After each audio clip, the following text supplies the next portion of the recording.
Hello friends, CoachAMillerLight here. So I'm listening to the Law of Attraction Essential Collection, Abraham Hicks, on Audible, and I'm in the Vortex section. So it's many tracks, and all throughout Abraham talks about these flawed premises. So interesting. So what I wrote down today is absolutely fascinating, and I'm very excited to talk about it here so that I can get it at a deeper level because it feels really big. Like understanding this could totally change everything. Do you ever say, today I said it, I said, what if there's one thing, the knowing of which would change everything? What if there's just something I don't know? Or something I think that's true that's not? Flawed premise, Abraham calls them. What if there's one thing, the knowing of which would change everything? Wouldn't that be great? And I feel like this right here today, this could be that. So I'm looking forward to talking about it so that I can understand it better. Okay, so Abraham says, flawed premise number 14. Now, what are the first 13 flawed premises? Yeah, I gotta listen again because I've been listening a lot to it, but I actually wrote this part. So there's definitely a difference when I listen, when I'm just like listening or I'm getting ready. I like to listen to the teachings of Abraham. It really helps me because I'm thinking thoughts. And if I can listen to this, then my thoughts are more in tune with this, and it's good. It's a hopeful message. Okay, so this is the 14th flawed premise. There is a God who, having considered all things, has come to a final and correct conclusion about everything. This belief or flawed premise is at the root of man's continual assault on humanity. It is at the very basis of your wars, your prejudices, your hatreds, your feelings of unworthiness. It is your primary reason for disallowing your own well-being, okay? I've been choosing to be an allower. As I'm studying here, I'm like, okay, I see it. I see that I'm in my own way. I choose to get out of my own way and allow. And Abraham's saying the primary reason for my disallowing my well-being is that I believe that there's a God who, having considered all things, has come to a final and correct conclusion. And now I, of course, have to live up to it. This flawed premise is so important, and the ramifications of it are so immense that we could write an entire book speaking only of man's distorted view of himself and of others, and of that which he calls God. This inaccurate conclusion that source, no matter what name you want to give it, is no longer expanding, but instead stands at a place of completion or perfection, demanding your physical compliance with its narrow rules, not only defies the laws of the universe, but then requires another flawed premise and another to prop it up. How interesting. That when I start with one flawed premise, now I need another to prop it up. Wow, no wonder, right? No wonder. So what's the flawed premise? That source is complete, and having examined everything has come to some conclusions, and now I have to follow those rules. But what Abraham is saying is actually the truth, that source is ever expanding, and that there isn't a set of rules, but there are universal laws that are universal, laws that are eternal, laws that apply across the board. Not rules, but more laws. Let's get to it. From outside the vibration of the love of source, man stands guarded and blameful and guilty and fearful, and then assigns those same lackful characteristics to that which he calls God. That's so interesting to me, and really helpful for me to hear. That anytime I'm feeling guarded, blameful, lackful, unworthy, it's for one reason only. I'm standing outside the love of source. Which means what? Which means I've been thinking thoughts, I've been pondering thoughts, I have a viewpoint, a perspective of world, of life, that's not in harmony with the source within me. I'm seeing my life not through the eyes of source. I'm not seeing through the eyes of love. Humanity continues to argue about the laws passed down from God and then bend them to suit individual economic desires or needs. Interesting.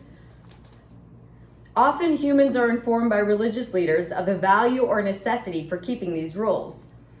You're told that keeping some of the rules will bring blessings, while breaking of others will bring punishment. But when you notice that those who are breaking the laws seem to be thriving, while those who are keeping the laws are often suffering, you're then told one of the greatest flawed premises of all. Flawed premise number 15. You cannot know while you are in your physical the true reward or punishment for your physical actions. Your reward and punishment will be shown to you after your physical death, right? It's later we get the reward and punishment. Flawed premise. It's not true. The reward and punishment it doesn't work like that. How exciting. Isn't this great? So Abraham says this, the loving laws that support all that exists. I love that they call them that. The loving laws. The loving laws that support all that exists are laws that are universal and therefore always apply. And alignment with them is evident in every moment of alignment, just as misalignment with them is evident in every moment of misalignment. What feels like love is, and what feels like hate is not love. Oh, I just love that. What feels like love is, and what feels like hate is not love. What a great meme. Let's meme that. Spread that around.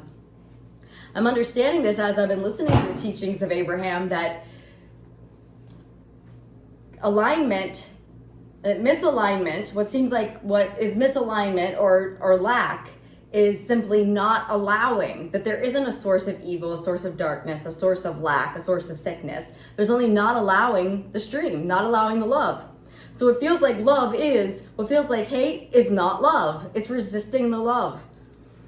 So let's finish here on this really exciting news, is that source, all that is ever expanding, and there isn't this narrow set of rules to abide by and I'll be punished or rewarded, but there are universal laws.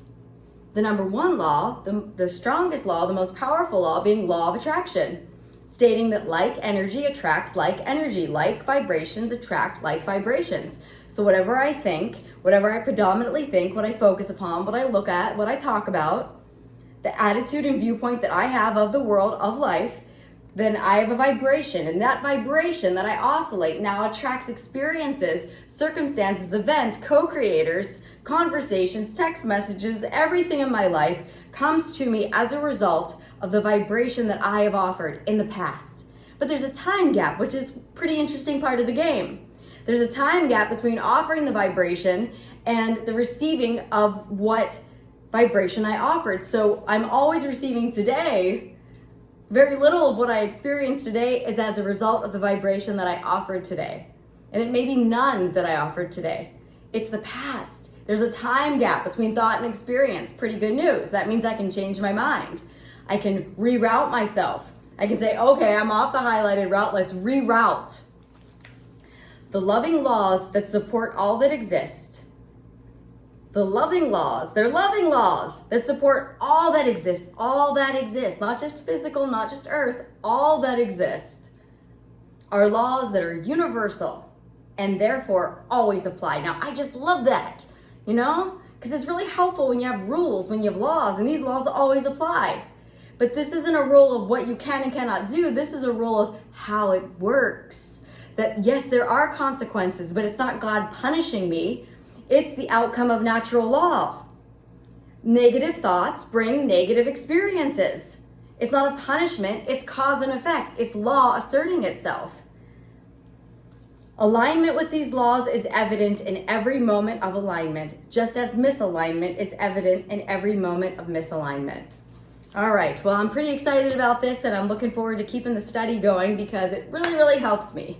When I remember how it goes, I feel inspired. I feel like, okay, I can do this no matter where I am. Even though I'm not where I choose to be, I'm never going to be where I choose to be, right? It's a process. It really is. And this is the greatest news that I'm getting today. God's in process too. Hello. I can be okay with my process, right? All it is also processing, expanding, becoming more. Pretty cool. All right, people. What do you say we do a little easy button for the way out? That was easy.